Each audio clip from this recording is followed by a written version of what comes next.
푸른나무교회 매일 묵상 제48주차 금요일 진정한 확신과 거짓 확신.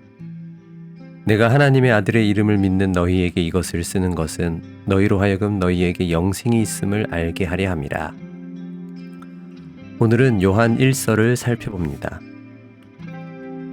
요한 1서는 제 전공이다 보니 할 말이 참 많은데요. 게다가 오늘 묵상인 5장 13절부터가 제 논문의 본문이기도 하거든요. 오늘은 정말 하고 싶은 말을 줄이는 게 큰 일이겠습니다.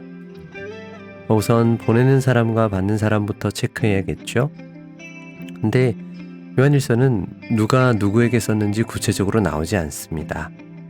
공동서신의 특징이기도 한데요.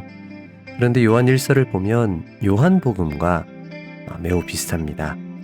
여러 부분에서 유사점이 있지만 특히 서두를 보면 요한복음의 서두와 매우 비슷합니다. 갑자기 글자가 많이 나와서 보기 좀 그러시겠지만 나중에라도 따로 찬찬히 읽어보시면 그냥 봐도 되게 비슷하구나 하실 것입니다. 태초에 계신 말씀, 또 생명, 빛과 어둠 등 단순히 생각하면 그냥 같은 사람이 쓴 글이구나 할 만합니다. 그래서 학자들도 이런 점에서 요한이 썼다고 보는 사람도 많은데 또 이것만 가지고 장담할 수 없는 부분도 있어서 여러 가지 학설들이 있습니다. 하지만 우리는 요한이 썼다고 봐도 큰 문제는 없겠습니다. 그럼 받는 사람은 어떠냐? 받는 사람도 명확히 나와 있진 않지만 힌트는 있습니다. 우선 2장 19절을 보시면 우리 안에 있다가 나간 자들이 있습니다. 그들이 누군지 정확히는 모르지만 그들은 거짓말하는 자들이요 또 예수께서 그리스도이심을 부인하는 자들이며 그게 적그리스도입니다. 이 적그리스도라는 말 되게 무서워 보이지만 사실 이건 요한계시록에 나오는 게 아니라 요한의 편지에 나오는데요.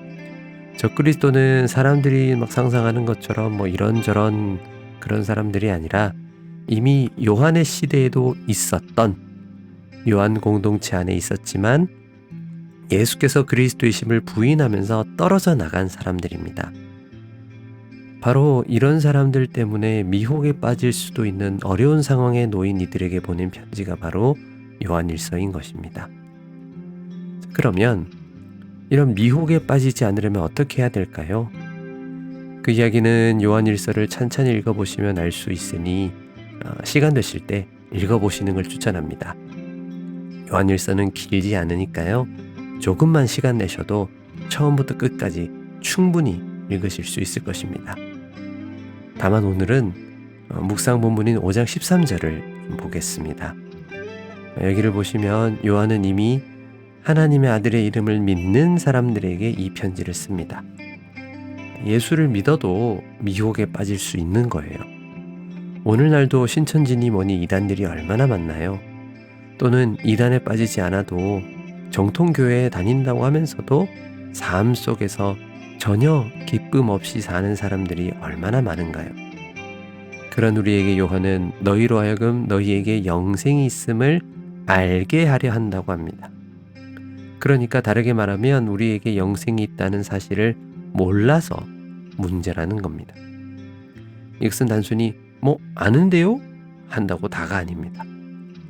요한일서는 사랑하지 않는 사람은 하나님을 아는 게 아니라고 합니다. 다르게 말하면 사랑하는 것이 하나님을 아는 것입니다. 호세아 6장 6절에서도 그렇게 말하거든요. 그런데 이 사랑은 바로 형제를, 이웃을 사랑하는 것입니다. 보이는 형제를 사랑하지 않으면서 하나님을 사랑한다는 것은 거짓말이기 때문입니다.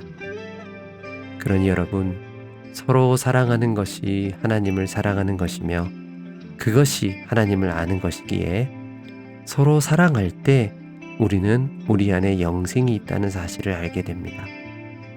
제가 우리 교회에서 강조하는 이야기가 요한일서 안에 다 들어있죠. 사랑하는 여러분, 그렇다면 우리는 서로 사랑하면 됩니다. 적그리스도 같은 것을 두려워할 필요가 없습니다. 그저 사랑하다 보면 이윽고 우리는 하나님을 알게 될 것입니다.